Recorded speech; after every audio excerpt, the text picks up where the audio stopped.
পেয়ারা বেছেন ভালো দেখে দিন। হ্যাঁ, লবণের জন্য মিষ্টি হয়।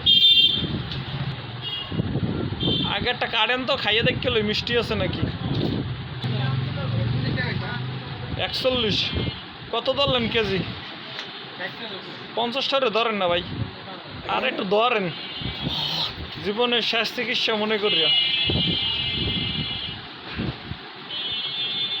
পেয়ারা যদি মিষ্টি হয় লবণ হয় তাইলে খাওয়া যাইব, নাইলে গুলো চলবো না, নাইলে গুলো মাথায় বাড়ি পড়বো পেয়ারা দিয়া। না বাড়ি দিলে পরে তো আমি মাথা শেষ। যাই কিছু করেন বুঝে শুনে দিন, পোকা টোকা যেন হয় না।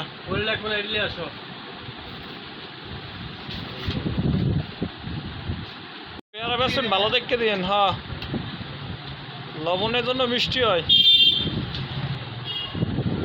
আগে একটা কারেন্ট তো খাইয়ে দেখতে মিষ্টি আছে নাকি। 41 কত ধরলেন কেজি? 50 টাকা ধরেন না ভাই, আর একটু ধরেন, জীবনের শেষ চিকিৎসা মনে করিয়া। পেয়ারা যদি মিষ্টি হয় লবণ হয় তাইলে খাওয়া যাইব, নাইলে গুলো চলবো না, নাইলে গুলো মাথায় বাড়ি পড়বো পেয়ারা দিয়া। না বাড়ি দিলে পরে তো আমি মাথা শেষ। যাই কিছু করেন বুঝে শুনে দিন, পোকা টোকা যেন হয় না।